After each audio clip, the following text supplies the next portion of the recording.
la señal de la Santa Cruz de nuestros enemigos, líbranos, Señor Dios nuestro, en el nombre del Padre, y del Hijo, y del Espíritu Santo. Amén. Señor mío y Dios mío, creo firmemente que estás aquí, que me ves, que me oyes. Te adoro con profunda reverencia. Te pido perdón de mis pecados y gracia para hacer con fruto este rato de oración. Madre mía Inmaculada, San José mi Padre y Señor, Ángel de mi guarda, interceded por mí. Celebramos ayer esa fiesta maravillosa de la Asunción de María Santísima a los cielos. Y por supuesto que esa escena da ocasión de muchísimas enseñanzas. Pero yo quisiera que en este ratito de oración, no lo hemos hecho así el año pasado y los años anteriores, hemos considerado otras cosas. Pero ahora sería bueno que consideráramos el cielo, la meta definitiva de la Señora y en el caso nuestro, meta propia también. Porque es un tema que a menudo queda a nivel infantil o que consideramos, ya que somos tan inmediatistas en nuestra cultura, cortoplacistas, materialistas, consideramos esta meta no dándole la importancia que tiene. Pero volvamos los ojos a María Santísima, nuestra Madre, que ha sido elegida desde toda la eternidad para ser el centro de las complacencias de la Santísima Trinidad, decía San José María, hija de Dios Padre, madre de Dios Hijo, esposa de Dios Espíritu Santo. Como dice la tradición a ella, más que tú, solo Dios. Y dotada de maravillosos dones en orden a la misión que tiene, contando siempre con su libre cooperación, pasemos a hablar de la primera gracia que aparece en María. ¿Qué es eso? Gracia plena, llena de gracia. Y vayamos a la escena de la Anunciación y observemos que el arcángel Gabriel no se presentó, como lo hizo antes con el profeta Daniel, como lo hizo antes con Zacarías. ¿Te acuerdas que le dijo, yo soy Gabriel, que asisto ante Dios y he sido enviado para hablarte y comunicarte? Y ya continúa. Pero lo primero es que se presenta. Pero en este caso, dicen los santos, extasiado ante la luz de María Santísima que refleja toda la luz de Dios, solo dice gracia plena. Se impone eso, llena de gracia, llena de Dios. Antiguamente, y lo decimos en las letanías todavía, se decía espejo de la justicia divina. Espejo que refleja todo. Y bueno, María Santísima fue conservada sin mancha de pecado original y sin mancha de todo pecado personal, desde la concepción a todo lo largo de su vida. Fue purísima. De hecho, en Nicaragua, ustedes conocerán algunos, se le llama la Purísima. En muchos otros países, purísima. Así María Santísima fue y es totalmente santa, o sea, santísima, porque fue dotada de todas las virtudes. A ella pareciera que se le aplica de manera especial aquellas palabras de San Pablo en la carta a los Efesios que dice, la eligió antes de la constitución de los mundos para que fuera santa e inmaculada en su presencia. María Santísima es siempre virgen, antes, en y después del parto. O sea, ese vaso de elección no lo comparte otro. Ella es virgen y madre. Los padres griegos la llaman Panagia, En griego es más fuerte ese sentido de pan, juegos panamericanos, decimos, toda la América, ¿verdad? Panóptica, visión de todo. Pues panaya significa pan, toda, y haya santa, pero santo originalmente significa elevado, trascendente, superior, o sea, panaya, ¿verdad? Toda santa, toda. Uno lee el libro del Éxodo y Dios dice, nadie es santo como Dios. O sea, pues, yendo a la terminología exacta de santo, elevado, distante, superior. Pero pasa la página y está diciendo el Señor, sean santos como yo soy santo. Está invitando a la santidad y María Santísima asume esa santidad originalmente y después a lo largo de su vida correspondiendo a las gracias. Y después de todo este recorrido de maravillas, María Santísima es asunta a los cielos, llevada a los cielos, dice el dogma. Terminado el curso de su vida, fue llevada a la gloria del cielo y elevada al trono de reina del universo. Y entonces aquí aparece la importancia del cielo como plenitud de dones, porque si no, pues no hubiera subido María Santísima. Quiere decir que hay algo más o mucho más. El cielo como coronamiento, el cielo como exaltación, como premio, como gozo completo. Dice María Santísima en el Magnificat, desde ahora me llamarán dichosa todas las generaciones, o sea, feliz, porque ha hecho en mí cosas grandes, otros traducen maravillas, el que es todopoderoso. Qué bonito, ¿verdad?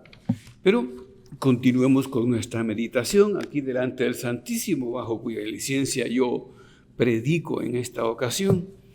Nos reunimos periódicamente aquí ante el Santísimo Sacramento para los retiros mensuales. Y uno podría decir, bueno, pues una vez al mes, ¿verdad? No es tanto ni muy importante. No te equivoques, porque se va creando una forma mentis, una forma de mente, una manera de pensar que lógicamente influye en la manera de actuar y venir y reunirnos con Él, como lo hicieron originalmente los primeros que le siguieron en torno a Él, dice mucho. Entonces, demos un paso más y volvamos los ojos al modelo de santidad, de toda santidad que es nuestro Señor Jesucristo. ¿Y qué hace Él? Bueno, pues Jesús asocia a María Santísima a cada paso de la redención.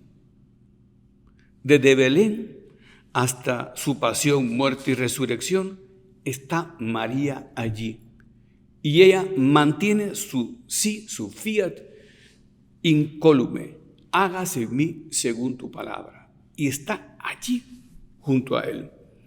Claro, a la hora de la pasión, cuando los valientes, los íntimos, las multitudes le han abandonado, porque uno puede pensar, ¿y los ciegos? ¿Y los cojos? ¿Y los mudos? ¿Y los que pues no podían pensar bien o tenían otro tipo de problemas morales? Dice Ana Catalina Emmerich que ella vio como muchos matrimonios se reconstituían en torno a Jesús, cosas que como no son evidentes no aparecen en el Evangelio, ¿verdad? Pero ella veía esas situaciones. Bueno, pues todos esos que recibieron tanto bien, ¿dónde están? Un pequeño grupo en torno a María está porque ella está allí al pie de la cruz.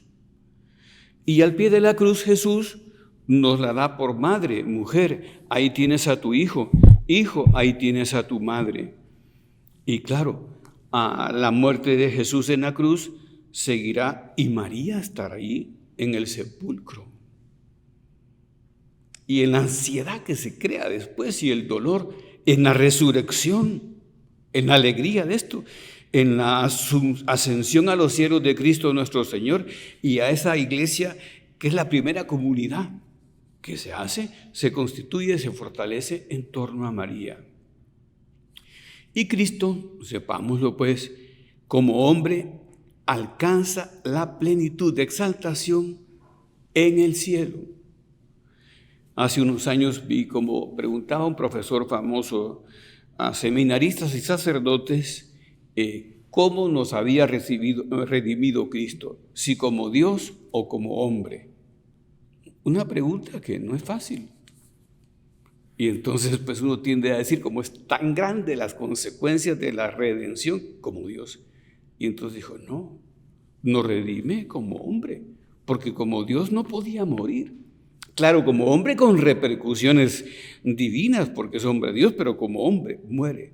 Y claro, y como hombre es exaltado y llevado a los cielos para sentarse, como dice San Pablo, a la derecha de Dios y gozar eternamente intercediendo por nosotros. Y claro, aprendemos que el cielo implica mucho.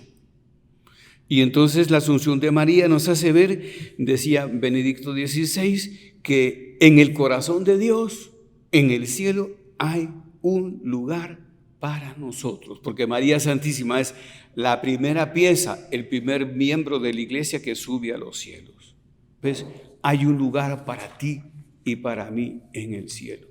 Esto hay que pensarlo, meditarlo, ¿verdad? En el Evangelio, Jesús aparece permanentemente interesado en que vayamos tras Él, sigamos su ruta y alcancemos el cielo, donde Él va a estar. Pero es que se ve así a cada página.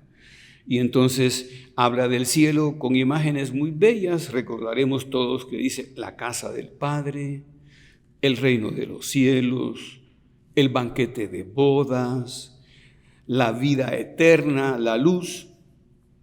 Y también vemos cómo predica las parábolas, tanto es así que San Mateo, que es un hombre de números, ordena las parábolas y tiene un grupo que se llaman las parábolas del reino de los cielos. El sembrador, el trigo y la cizaña, va diciendo Jesús, el reino de los cielos es como la parábola del hijo pródigo, el tesoro escondido, la perla maravillosa. En fin, son parábolas que requieren una definición, suponen unos vencimientos, una purificación y una victoria de todos los que están ahí. No digamos que esto queda muy claro con la parábola de la cizaña y del trigo, ¿verdad? Pero también con la del granito de mostaza que se deja poner en el huerto del divino labrador y echa ramas y crece grande y se multiplica. Entonces, el cielo es reino, es plenitud, y a conseguir con cierta lucha, con cierto empeño y con compromiso personal. Pero aparte de esas enseñanzas que podríamos llamar generales, hay también unas enseñanzas prácticas, porque recordemos todos cuando los discípulos vuelven de la primera misión, los 70, unos dicen 72, ¿verdad? Vuelven y le van contando a Jesús felices de las sanaciones que hacen, las curaciones, la liberación de los espíritus, cómo los demonios les obedecen y cómo además beben venenos, y les había dicho, y no os harán daño. Y claro, ¿verdad? Es muy bonito. Otro evangelista dice, les pican a serpientes y no los matan. Bueno, pero Jesús ahí, es que estos están como los podemos imaginar. En las películas lo hemos visto esa escena al torno a una fogata, me van contándole cosas felices, pero él le dice, pero no se regocijen por esto, alégrense más bien de que sus nombres están escritos en los cielos. Esa es la importancia que le da Jesús a los cielos. San José María decía, si no llegáramos al cielo, nada hubiera valido la pena. Y Cervantes dice, al final, el que se salva sabe, y el que no, no sabe nada. No sabe nada, o no supo nada. Nada le sirvió. O sea, Jesús va como reorientando los intereses y los deseos de aquellos y de aquellas que le siguen. Y recuerda como yendo para atrás, ¿verdad? No lo dice, pero está en ese eco de los salmos. Más vale un día en tus atrios que 1000 fuera de ellos. Qué bonito esto, el Salmo 84. Y dice, habitaré en la casa del Señor por años sin término. Ese, el Salmo del pastor, el Salmo 23. Así termina, habitaré en la casa del Señor. Ya cuando está hablando de la plenitud completa, por años sin término. Pero sobresale su interés por llevarnos, porque llena lo que se llama la oración sacerdotal, que son esas palabras de Cristo en la última cena, que dicen los autores de espiritualidad que nos tendríamos que saber casi de memoria. A veces conviene ir al Evangelio a buscar oración sacerdotal, dice el subtítulo, y cuenta, dice cosas preciosas. Y una de ellas dice, me voy a prepararles un lugar. En la casa de mi Padre hay muchas habitaciones, si no yo se los hubiera dicho. Me voy, pero volveré y los tomaré conmigo para que donde yo esté, estén también ustedes. ¿Ve? Claro, la idea de que estemos con Él en el cielo. Y otras palabras de la oración sacerdotal dice, cuando les está hablando de que se va, pero de nuevo los veré y se alegrará su corazón con una alegría que nadie les podrá quitar. Es la alegría definitiva, ¿verdad? Pero veamos la realidad. El punto es que en la ruta de la vida, en el caminar de este mundo, a menudo nos confundimos y abandonamos las coordenadas sobrenaturales cristianas y juzgamos las cosas con parámetros meramente humanos, empapados a menudo de slogans del momento, de la moda, de los sistemas de pensamiento, de las ideologías del momento, de las imágenes en boga también que pueden tanto y de los estilos de vida en venta. Y nos imbuimos prácticamente sin sentirlo en ese materialismo voraz de logros meramente horizontales. Y de esta forma olvidamos nuestra dignidad, es decir, nuestra identidad trascendente, nuestra valía espiritual de hijos de Dios, y nos volvemos hijos del mundo.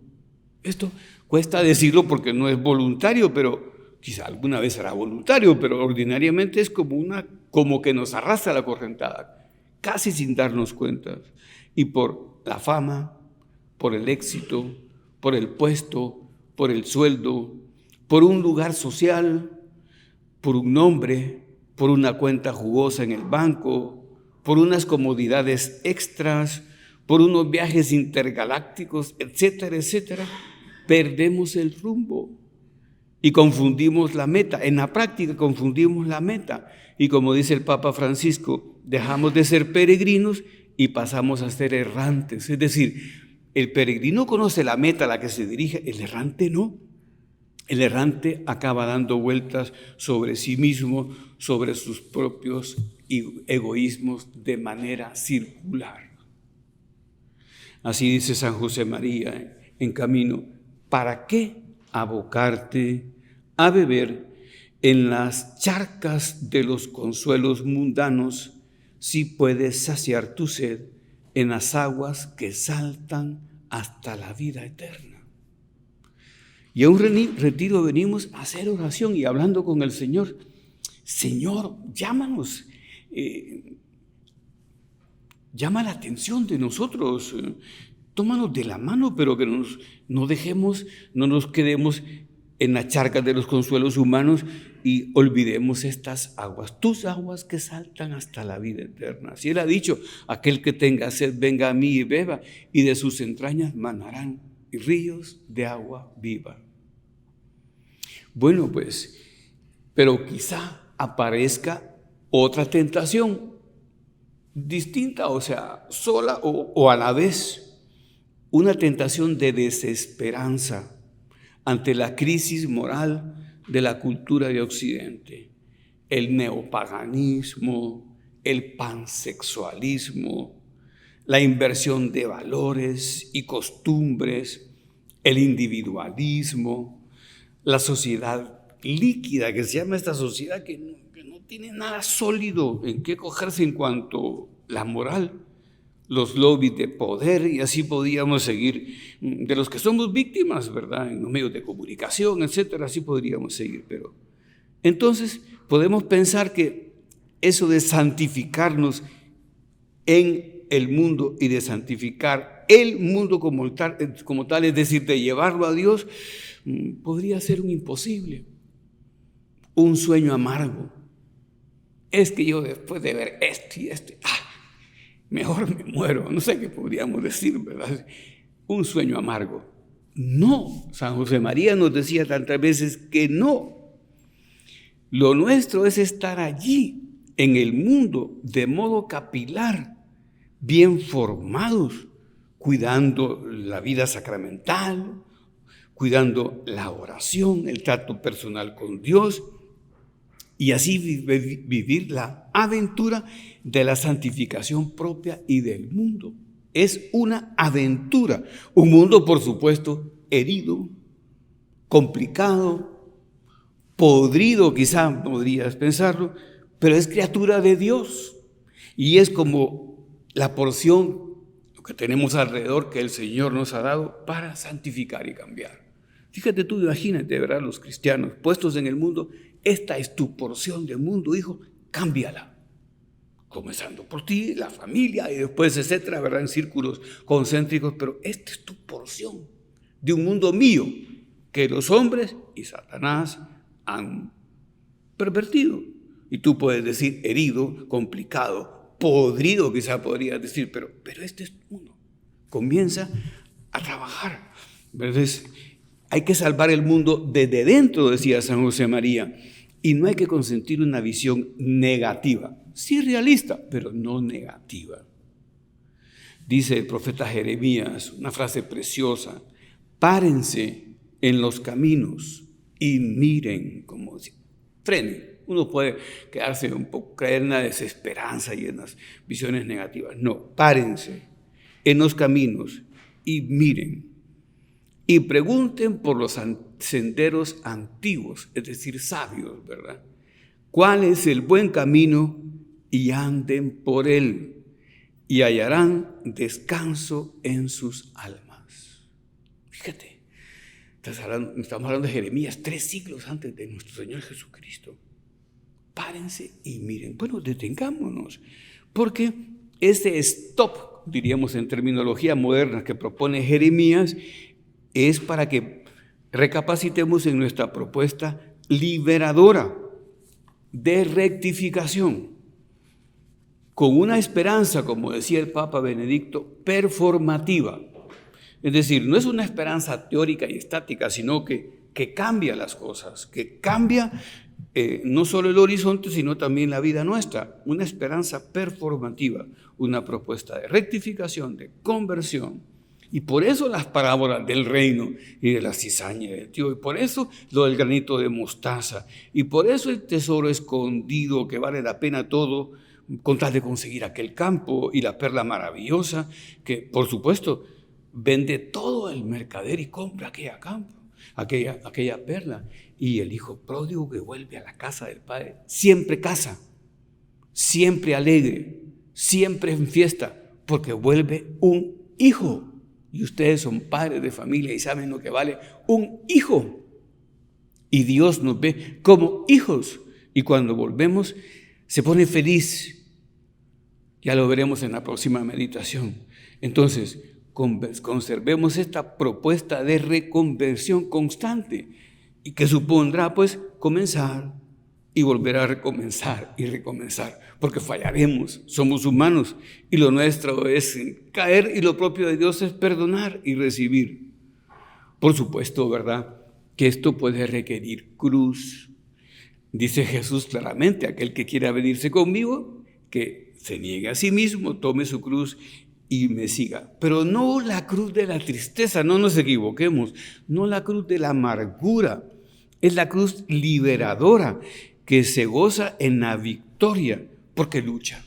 Es la cruz del deportista. San José María, que era tan didáctico, decía que el deportista va venciéndose y esto le va suponiendo un esfuerzo, una cruz. Y cuando llega, que 3 segundos menos, que medio centímetro más, se pone feliz. Entonces, cruz liberadora, empeño, esfuerzo, aventura. Y cuando veamos otra escena, cuando le quieren hacer rey, ¿te acuerdas? Después de la multiplicación de los panes y de los peces, que la multitud ha quedado excitada y gozosa, él rechaza esa nominación. ¿Por qué? Porque era libre. Porque era libre. Y entonces no se deja engañar por un triunfalismo terreno. Era libre para seguir la voluntad del Padre, para apuntar alto. Entonces, el demonio también lo tienta por ahí. ¿Te acuerdas cuando le dice, todo esto te daré? Y lo lleva a aquel monte y le muestra los reinos del mundo, las comodidades, las riquezas. Si postrándote me adoras. Qué fuerte eso, cómo es el demonio de atrevido, ¿verdad? Póstrate. ¿Y qué hacemos los hombres cuando nos quedamos con esos objetivos como esenciales en la vida? Nos postramos ante ese mundo. Y Jesús no se postra ante esto, ni tampoco ante los panes, ¿te acuerdas? Tampoco ante la comida. Rechaza las tentaciones porque era libre. Y entonces nos tendríamos que preguntar aquí, viendo a María Santísima subir y a Jesús que las asocia a todos los pasos de la redención, que sube y sube, después lleva a María al cielo. Bueno, uno tiene que preguntarse, ¿y yo soy libre? ¿O soy esclavo de mis pasiones? ¿O soy esclavo de mis ambiciones, de las riquezas, de las costumbres generales? ¿Soy esclavo? Terminemos nuestra meditación, ¿verdad? Yendo a San Pablo. San Pablo es el teólogo principal del cristianismo. ¿Te acuerdas que yo siempre lo digo? Era griego, tenía toda la formación griega filosófica, era príncipe, pues era griego, bien formado, era romano, tenía la formación militar y jurídica romana, y era judío y estuvo en la mejor universidad, diríamos ahora cátedra, se decía en aquel tiempo del momento, que era la de Gamaliel. Y entonces pues él aplica muy bien las cosas del Evangelio en sus cartas, y dice en Colosenses, animándonos, si fueron ustedes resucitados con Cristo, busquen, o sea, deseen las cosas celestiales, donde está sentado el Señor a la derecha de Dios. Piensen en las cosas de arriba y no en las de la tierra. Está subiendo, ¿verdad?, en los objetivos de aquellas primeras comunidades. Y cuando describe lo que el Señor le hizo ver, porque dice que una visión fue subido a los cielos, dice, ni ojo vio, ni oído oyó, ni ha pasado por mente alguna lo que Dios tiene preparado para aquellos que le aman. Entonces, ¿cuánto amamos? Volvemos los ojos a María, la vemos subir, ¿verdad? Dice un autor de espiritualidad, dice que nosotros decimos cuando ponemos a una persona, la enterramos viendo para abajo. Pero María Santísima siempre en todas las representaciones de la Asunción ve para arriba. ¿Por qué? Porque dice que María es encielada, no enterrada, que está aquí en la tierra, sino encielada, va a los cielos. Bonito eso, ¿verdad? Cuando estábamos chiquitos nosotros aprendimos una canción, quizá tú te recordarás, piadosa: oh María, concebida sin pecado original, amparadme y llevadme a la patria celestial. Así terminamos pues pidiéndole a María Santísima que nos lleve a la patria celestial, como dice el catecismo, dice el cielo es el fin último de fin último y la realización de todas las aspiraciones más profundas del hombre, el estado supremo de dicha. Dice, ahí encontraremos nuestro verdadero nombre, nuestra verdadera identidad. Y uno se admira de esto, pues, pues uno no sabe lo que es hasta cuando lleguemos el Señor y nos vista de gloria. Y pues este soy yo, vamos a decir, estamos en el cielo, esto soy yo, y me está poniendo un montón de vestidos divinos y de gracias superiores que nunca no sabía quién era yo. Eso es lo que está diciendo ahí. Ahí vamos a saber quién realmente somos cuando Él nos reciba en su casa. Santa María, cuídanos y dirígenos tú. Nos ponemos de rodillas para terminar nuestra meditación. Te doy gracias, Dios mío, por los buenos propósitos, afectos e inspiraciones que me has comunicado en esta meditación. Te pido ayuda para ponerlos por obra. Madre mía Inmaculada, San José, mi Padre y Señor, Ángel de mi guarda, interceded por mí.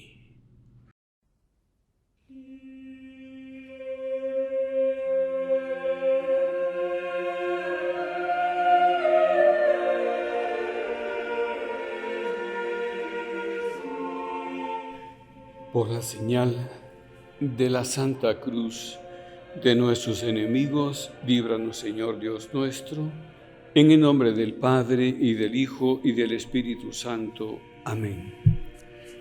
Señor mío y Dios mío, creo firmemente que estás aquí, que me ves, que me oyes. Te adoro con profunda reverencia. Te pido perdón de mis pecados y gracia para hacer con fruto este rato de oración. Madre mía Inmaculada, San José, mi Padre y Señor, Ángel de mi guarda, interceded por mí. Pues vamos a tener esta segunda meditación como apéndice, diríamos, como colofón de la primera, porque vamos a hablar de la esperanza, pero de la esperanza de cielo, que es la verdadera esperanza, porque otra esperanza es siempre una esperanza que contiene muerte. El cielo no. Y entonces quisiera yo comentarles unos puntos de unas meditaciones del cardenal Nguyen Van Thuan, vietnamita, que el 15 de agosto, o sea, el día de la Asunción de 1975, en la ciudad de Ho Chi Minh, fue invitado al Palacio de la Presidencia, después llamado de la Independencia. Eran pues las 2 de la tarde, dice él, y pues fue hacia allá, vestido de sotana, con un rosario en el bolsillo, y se dio cuenta que iba perdiendo todo, porque estaba ya la dominación comunista y él era obispo auxiliar, pero una figura muy importante en la capital. Y entonces va perdiendo todo y solo me queda confiarme. Me está llevando el Señor a lo esencial, y lo esencial que es la esperanza en Dios, ¿verdad? Una fe que se vuelve esperanza, confianza en el Señor. Y dice, era la fiesta de la Asunción, y sin previo aviso, el Señor me pidió que volviera a lo esencial. En realidad, lo que hemos hablado anteriormente es lo esencial, el cielo, pues, ¿verdad? Pues, y ahora lo esencial. Y entonces, pues tiene un comportamiento muy digno, y sus compañeros le preguntaban sobre las razones de mi esperanza, dice él, amistosamente y con buena intención, porque él era de una familia muy importante, pero además era el obispo, y usted ha abandonado todo, familia, poder, riquezas, para seguir a Jesús. Debe ser Jesús un motivo muy especial, le decían. Y los carceleros, tú sabes, los carceleros se los cambiaban porque se convertían. Entonces después ya no se los cambiaron para que se convirtieran y se quedaran con él. Y estuvo 12 años preso, y en una cárcel tremenda, y 9 años en la cárcel del silencio, completamente aislado. Y entonces le preguntaban, ¿existe Dios verdaderamente, Jesús? ¿O es una superstición? ¿O es una invención de la clase opresora? Y entonces él dice que pensó, ¿cómo explicar esto? Pero no con razón, con palabras teológicas, sino con palabras sencillas, que se entendieran. ¿Por qué ha abandonado todo? Y entonces él se responde, por los defectos de Jesús. Fíjate tú que él pide que seamos comprensivos, dice, una manera de hablar, ¿verdad? Por los defectos de Jesús. Y el primer defecto dice, Jesús no tiene memoria. Entonces dice, ¿recuerdan? Como durante la agonía Jesús oyó la voz del ladrón a su derecha. Jesús, acuérdate de mí cuando llegues a tu reino. Y él dice, si hubiera sido yo, le habría contestado, no te olvidaré, pero tus crímenes tienen que ser expiados y al menos vas a pasar 20 años en el purgatorio. Entonces, sin embargo, dice, Jesús no le responde así, le responde de otra manera. Te aseguro que hoy estarás conmigo en el paraíso. Y olvidó todos los pecados de aquel hombre. El Papa Francisco hace una reflexión también. Dice, estamos ante una instantánea de misericordia total, completa. Porque además los pecadores teóricamente tendrían que ser los enemigos de Jesús. Y él todo lo contrario, va tras ellos y quiere su amistad. Y así salva aquel hombre. Hoy estarás conmigo en el paraíso. Y le da todo. Paraíso es una palabra de origen persa que se usaba en el tiempo de Jesús. En el arameo estaba como incorporada. Entonces paraíso significa el jardín de las delicias, de toda la belleza y delicias. Pero sigamos con el Evangelio, dice el cardenal Bantuán.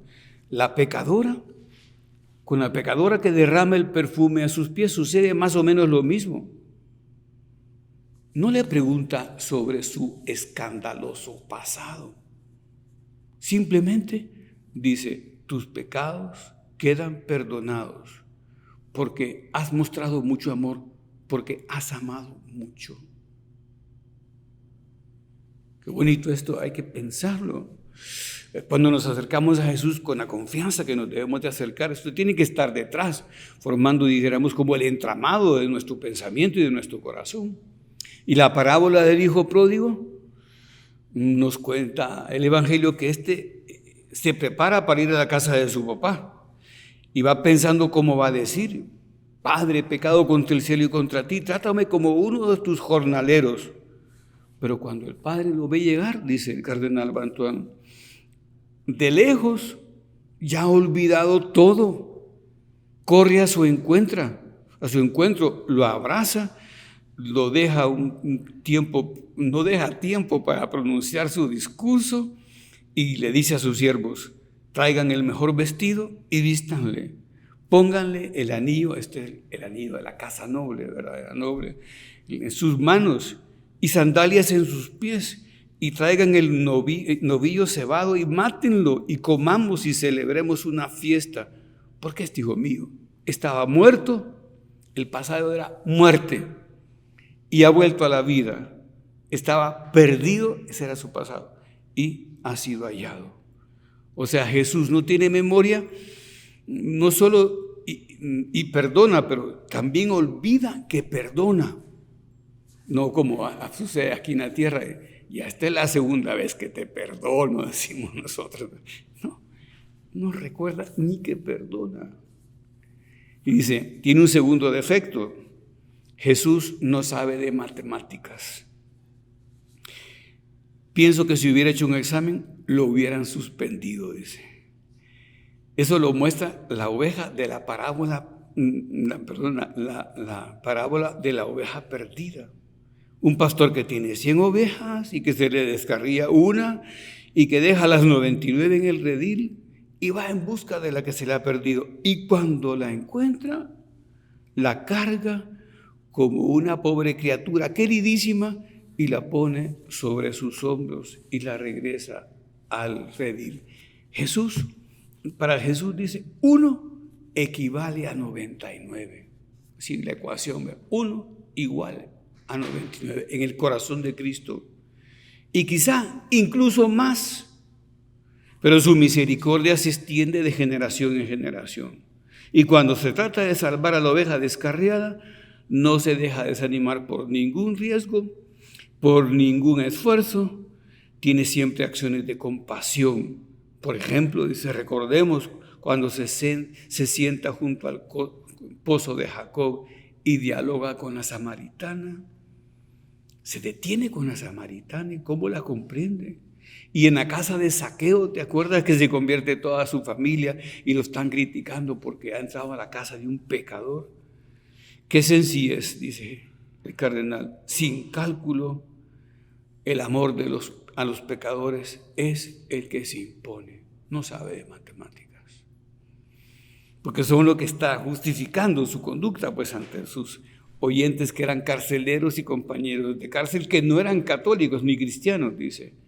El tercer defecto, Jesús no sabe de lógica. Una mujer, dice, tiene 10 dracmas y pierde una. Recordemos la parábola. Y enciende una lámpara y barre toda la casa, mueve los muebles y cuando la halla, llama a sus vecinas y les dice, alégrense porque he hallado la moneda, la dracma perdido. Pero no se queda ahí, sino que además hace una fiesta y las invita a participar. Y seguramente la dracma vale mucho más, la fiesta vale mucho más que la dracma. Ni 10 dracmas serían suficientes para cubrir esos gastos. Pero, claro, y entonces cita Pascal, dice, Pascal decía, es que el corazón tiene sus razones que la razón no entiende. Si nos vamos por la razón, no entendemos. No entendemos. Y entonces, claro, Jesús está develando esa extraña lógica de su corazón, que es la lógica del olvido de sí, de la generosidad completa. Os digo que hay más alegría entre los ángeles de Dios por un solo pecador que se convierte. La lógica del cielo y de Dios. Hay un cuarto defecto que nos llena también de seguridad y de esperanza. Jesús es un aventurero. Esto es muy bonito, ¿verdad? Porque dice, un candidato de elecciones hace promesas. Dice. Pero Jesús es todo lo contrario. Promete persecuciones, procesos y martirios. Y dice además que no asegura la comida de los que le siguen ni el alojamiento, porque dice, el Hijo del Hombre, las raposas del cielo tienen guaridas, las del campo tienen guaridas, las raposas del bosque, guaridas, y las aves del cielo, nidos. Pero el Hijo del Hombre no tiene lugar donde reclinar la cabeza. Y entonces, y lo siguen. Pero es que es un aventurero, dice, y las bienaventuranzas, que son una especie de retrato psicológico de Jesús, pues son una paradoja. Bienaventurados los pobres, bienaventurados los que lloran, bienaventurados los perseguidos por la justicia, bienaventurados serán cuando los injurien y persigan y digan toda mentira contra ustedes por mi causa. Alégrense y regocíjense, porque su recompensa será grande en el cielo. Pero los discípulos confiaban en Él y desde hace 2000 años los discípulos de Cristo siguen confiando en Él. Y basta mirar a los santos de todos los tiempos cómo siguen a Jesús y dejan todo. Son aventureros que no tienen nada, ni casa, ni dirección, ni cama, ahora diríamos ni celular, ni televisión, porque es un predicador moderno, pero ahí habla así. Bueno, no tienen nada, pero plantea una aventura. Y entonces se acoge uno a ese corazón tan libre, ¿verdad? Y un quinto defecto, el último que menciona, dice Jesús, no sabe de finanzas ni de economía. Esto es muy bonito, dice. Recordemos una parábola, por poner un ejemplo. La parábola de los obreros de la viña, dice, que es semejante al reino de los cielos, ¿verdad? Y entonces dice, el propietario a primera hora va a contratar a unos obreros a la plaza. Luego sale hacia las 9, y luego hacia el mediodía, y luego hacia las 3, y luego hacia las 5, y a todos los envía a trabajar a su viña.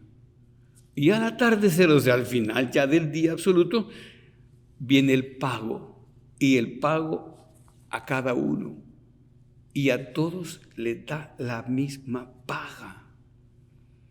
La misma paga. ¿Cómo dice el cardenal? Un obrero que llega tan tarde a las 5.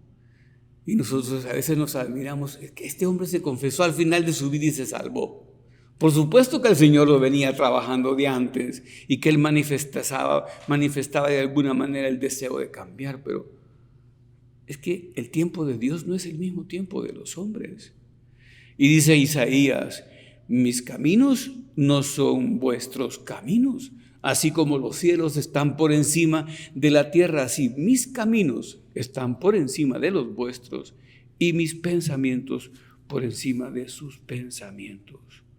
O sea, los que comienzan a trabajar a las 5 de la tarde, prácticamente a la hora de cerrar, y Jesús hace mal las cuentas, dice el cardenal, y lo hace a propósito, porque cuando se quejan los de la primera hora, dice, es que no puedo hacer yo con lo mío lo que quiera, o vas a ver tú mal el que yo haga el bien, el que yo sea bueno, y le di a los últimos lo mismo.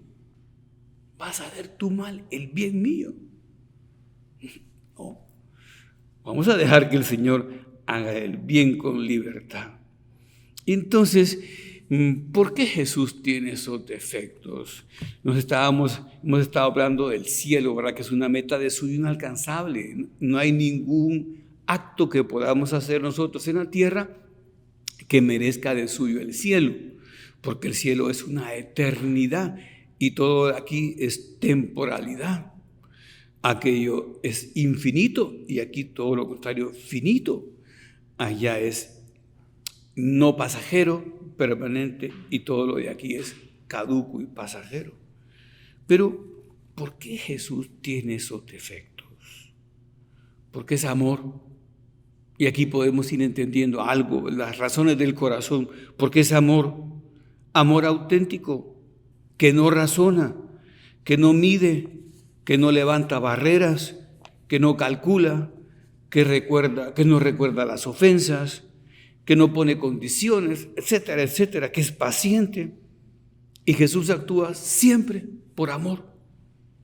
Por amor. ¿Y qué ha traído al mundo? Amor. Bonito cuando Benedicto XVI se pone a reflexionar con esa capacidad mental suya, ¿verdad? ¿Qué ha traído así? Hambre hay. La pobreza existe después de 2000 años de Jesús. Las injusticias perduran, y así va describiendo el mundo actual. Pero entonces, ¿qué ha traído Jesús? Jesús nos ha traído a Dios. A la tierra nos ha traído amor, un amor grande, infinito, divino, que llega hasta la locura y que pone en crisis nuestras medidas humanas. Pongámonos un poco en crisis personalmente. Tantas veces lo digo, ¿verdad? Que un retiro es para reflexionar aquí delante de Jesús, hablar con Él, pero hombre, los temas son muy profundos y tienen mucho contenido y habrá que seguirlos trabajando. Y hay que trabajar este amor de Jesús que pone en crisis nuestras medidas humanas. O sea, cuando meditamos en un Jesús así, en un juez así, en un Dios así, que nos llama desde el cielo, que nos atrae y que está dispuesto a vivir esos defectos que gracias a Dios son incorregibles, dice el cardenal Mantual. No se pueden enmendar esos defectos de Jesús. Bueno, pues Entonces llenémonos de paz y de felicidad y de confianza. Y como dice el Salmo, cantaré tu misericordia por toda la eternidad. Qué bonito esto, ¿verdad? Cantaré tu misericordia por toda la eternidad.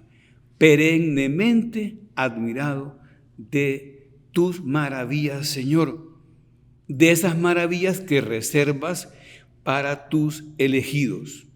Pero que conste que nosotros también hemos de elegirlo a Él, ¿verdad? Él no se elige, pero hombre, yo tengo que elegirlo a Él. Es el compromiso que ya veíamos antes en las parábolas del reino, ¿verdad? Claro, esas maravillas, y yo me tengo que admirar. Los defectos de Jesús son incorregibles. Bueno, pues Dios ha hecho al hombre y a la mujer a su imagen y semejanza. Y dice el Salmo número 8 y la carta a los Hebreos también, apenas inferior a un Dios lo hiciste. Eso nos cuesta mucho entenderlo, pero Jesús hasta discute con los fariseos y nos dicen ustedes que somos dioses con esto, ¿verdad? Y el Vaticano II enseña que la razón más alta de la dignidad humana consiste en la vocación del hombre en la unión con Dios. Desde el mismo nacimiento, el hombre es invitado a hablar con Dios, a dialogar con Dios, a alcanzar a Dios. Y solo puede decir que vive esa plenitud cuando reconoce libremente a su Creador y se entrega por completo a Él. ¿Verdad? Y aquí en la tierra tenemos que ir haciendo elecciones según nuestros defectos, porque nosotros sí que tenemos defectos, ¿verdad? Y decimos que queremos y luego nos contradecimos esos deseos opuestos, ¿verdad? Que todos llevamos en el corazón por nuestra bajeza personal y limitaciones, pero Dios nos conoce. Dice San Pablo, el que comenzó una obra buena en ustedes, Él la llevará a término. Pero hay que dejarlo, Él la llevará a término. Él está ansiando llevar a término. Él sabe el material en el que estamos hechos. Bueno, pues entonces reconozcamos que aún y todo el hombre puede querer realizarse, entre comillas, ¿verdad? Bajo su propio plan, bajo sus propios propuestas, ¿verdad? Y bajo su propio designio. Y el hombre puede tratar de garantizarse un futuro, ya decía antes, por un puesto, por un sueldo, por un lugar social, por una cuenta en el banco, ¿verdad? Por unas comodidades extras, en fin, puede así crearse seguridades, pero que vienen, son realmente sucedáneos de seguridades, de verdaderas seguridades, porque acaba el hombre cayendo así en su propia miseria, en las falsas esperanzas, y como dice un autor de espiritualidad, va cavando su propia tumba. Y lo que tenemos que hacer es alcanzar esa escalera que desde el cielo nos tiende el Señor para que subamos. Bueno, pues reconstituyámonos en Él, en la verdadera esperanza. Y que soy así, que soy asá, que tengo estos defectos. Bueno, bienaventurados los pobres, los que lloran, en fin, recordemos esas paradojas. O sea, Jesús nos da la luz de la verdad, la remisión de los pecados, la restauración de nuestra libertad, la capacidad nueva para amar de nuevo bien, ¿verdad? La luz divina, la victoria sobre la muerte, la resurrección corporal, y Él sale al encuentro de nuestra miseria humana. No estamos solos. Esas son las razones de nuestra esperanza, ¿verdad? Y de nuestra confianza. Pues ayer, si ustedes fueron a misa, habrán recordado que en la lectura se lee el Apocalipsis y dice, se abrió el templo de Dios en el cielo y dentro de él se vio un arca de alianza. Apareció entonces en el cielo una figura prodigiosa, una mujer envuelta en sol, la luna bajo sus pies y una corona de 12 estrellas en la cabeza. Y estaba encinta y a punto de dar a luz y gemía ya con dolores de parto. Esta es la representación de la Virgen de Guadalupe, ¿verdad? Pero apareció también en el cielo otra figura, un enorme dragón, color de fuego, con 7 cabezas y 10 cuernos, una corona en cada una de sus 7 cabezas, y con la cola barrió la tercera parte de las estrellas del cielo y las arrojó a la tierra. Y después se detuvo delante de la mujer que iba a dar a luz para devorar a su hijo en cuanto éste naciera. Y han visto aquí los padres de la iglesia, ¿verdad?, como el demonio quiere ahogar no solo al hijo, sino a la estirpe que viene del hijo. Está dispuesto. Pero la mujer dio a luz un varón destinado a gobernar todas las naciones con cetro de hierro, y su hijo fue llevado hasta Dios, hasta el trono. Aquí estamos hablando de esa subida. Y la mujer se refugió en el desierto, en un lugar preparado por Dios. Entonces dice, se oyó una voz poderosa que decía: ha sonado la hora de la victoria de nuestro Dios. Es la esperanza, ¿verdad?, del cielo, de su dominio y de su reinado y del poder del Mesías. ¿Qué estamos celebrando? En definitiva, pues, el poder del Mesías, ¿verdad? Porque, claro, Dios, ¿verdad?, con el Evangelio ha renovado el mundo y sobre el hombre, por supuesto, y los ámbitos de su existencia, privado, público, cultural, social, político, económico. Y como dice San Pablo, estamos invitados a instaurar todo en Cristo, todo en Cristo. Y uno dice, ¿pero cómo podré? Y él mismo se contesta, si Deus pro nobis, quis contra nos. Si Dios está con nosotros, que lo puede todo, el que hace maravillas, ha hecho maravillas en mí, el Todopoderoso, dice la Virgen, luego se la lleva. Pues nosotros nos animamos en este retiro y hacemos propósitos de ir con ella, de ir tras ella y tras Jesús hasta el cielo, al lugar que sin lugar a duda Él también nos tiene preparados. Santa María, llévanos y ayúdanos tú. Te doy gracias, Dios mío, por los buenos propósitos, afectos e inspiraciones que me has comunicado en esta meditación. Te pido ayuda para ponerlos por obra. Madre mía Inmaculada, San José mi Padre y Señor, Ángel de mi guarda, interceded por mí.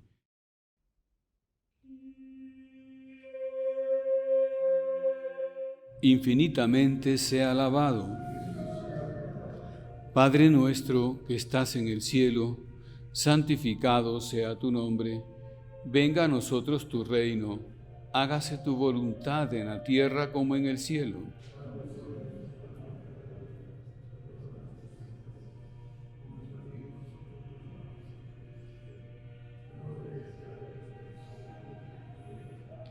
Dios te salve María, llena eres de gracia, el Señor es contigo.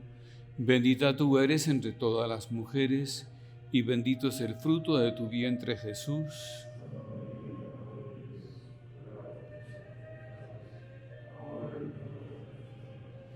Gloria al Padre, y al Hijo, y al Espíritu Santo.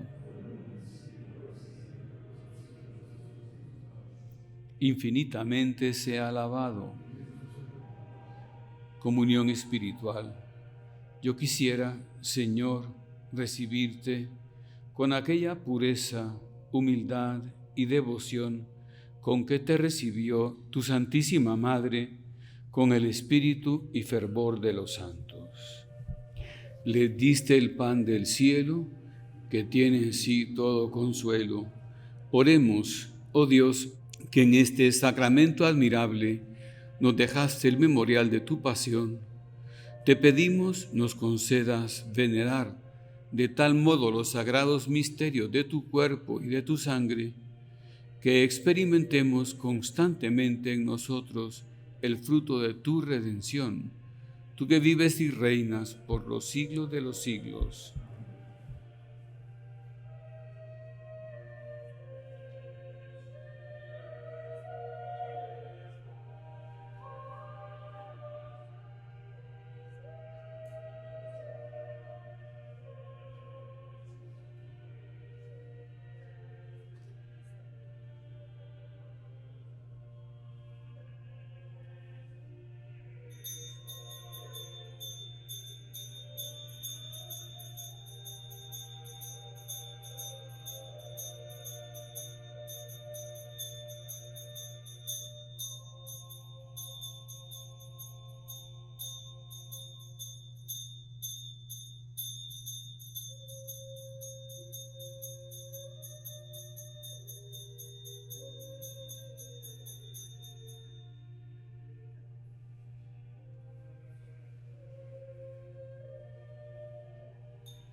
Bendito sea Dios, bendito sea su santo nombre,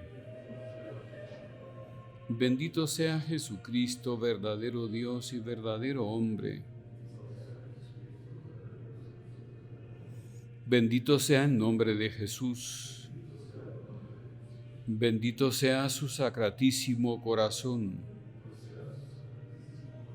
bendita sea su preciosísima sangre. Bendito sea Jesús en el santísimo sacramento del altar.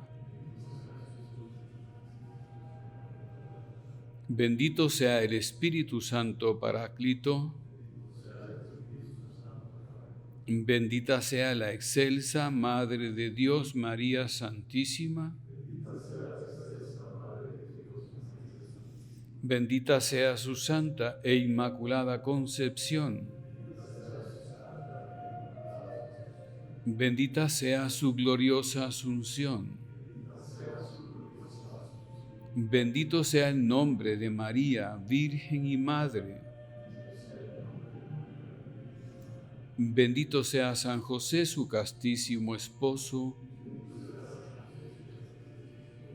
Bendito sea Dios en sus ángeles y en sus santos. Que el auxilio divino permanezca siempre sobre nosotros. Amén.